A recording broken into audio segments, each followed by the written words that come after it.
cross-site scripting. Now this one, the SQL injection is on backend attack. This one is the front attack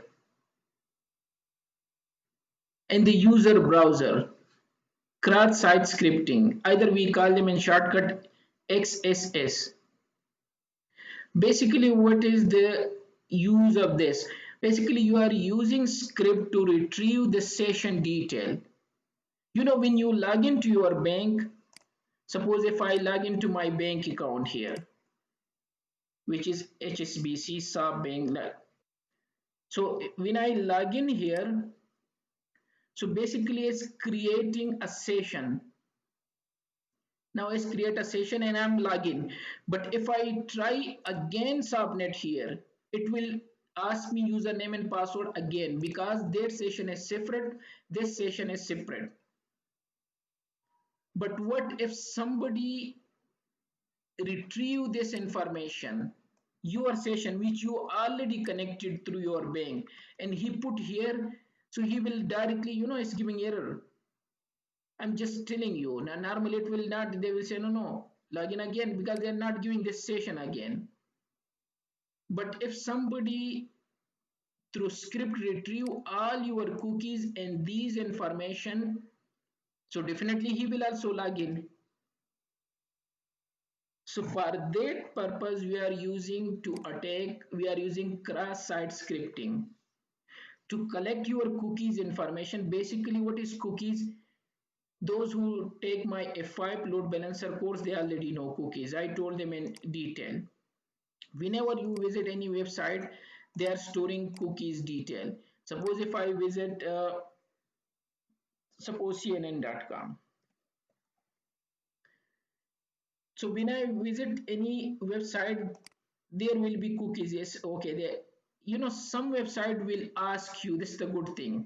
By chance, I visit not CCNN, instead of visit CCNA. So they are asking me to we use cookies on the website. Some of them are essential, while other help to improve the website. For marketing purpose, these cookies are used for many other purpose. I'm not going in detail in cookies. So when I accept, now they will be, look at, now cookies is saved. This is the cookies information, CNN. They store their detail in our database. These cookies are stored, let me show you, in a small file in every system. If we go to the here user and my user, okay, it's hidden, so it's better that I can retrieve through link. Either let me on hidden thing because it's not showing here. Okay, so app data and then local, I believe, and let me see that file because I forgot the exact location. Let me go to cookies link. I save somewhere, so for to be easy to access. Okay, this one. So it should be this the location. Let me type them here. Location is C, then user, then your username, then app data. I reach this local, then Google, then Chrome, then user data, then default. And here is a small file with cookies. It should be somewhere here. This is the cookies. And let me open it with Notepad++. So I visit this GitHub, I visit to this one, I visit to this google.com, and all the link when I visit, they're storing their cookies. Mostly I visit Google. You can see all the detail. I visit VMware and all those detail are here. BBC and CNN, everything, they are storing this file. So whenever we buy something, and from eBay and Amazon and everything, so they are storing their detail and cookies as well. Cookies is a long topic, I'm not going in detail, but what I was talking about, the cross-site scripting. So what they do, they will hijack your cookies and your session ID. I told you session ID.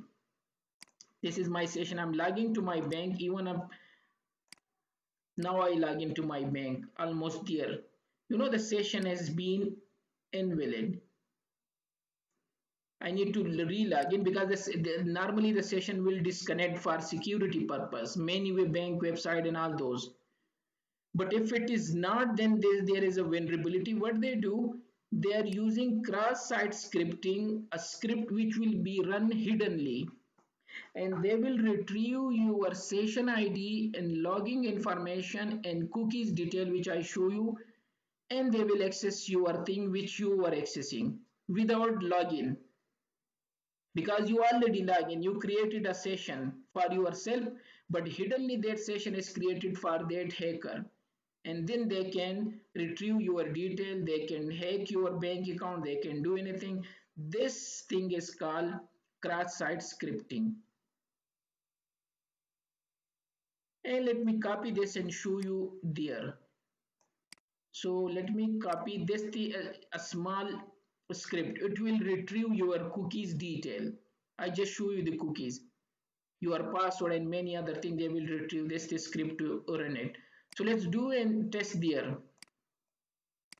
Okay, let me go to Dava, either this one. You can use both. No, I need to do it inside. It was not working outside. So where is cross-site scripting? This one. Then there are many methods of cross-site scripting, because this is just a theoretically small topic in your course, but I'm just showing you that you know, otherwise it's not important that much. So let me give them any name, suppose test, and here, okay, and sign guest book. Normally we type our name and our message, but hiddenly they will run this script when you click sign guest book. Look at it's retrieve the password. Look at this one, from where? From cookies. So whenever, so they will retrieve this cookie and they will send to the hacker. It show me that, and they will send it to the hacker. And now they will use that and they will log in with the same session. You got what I'm saying?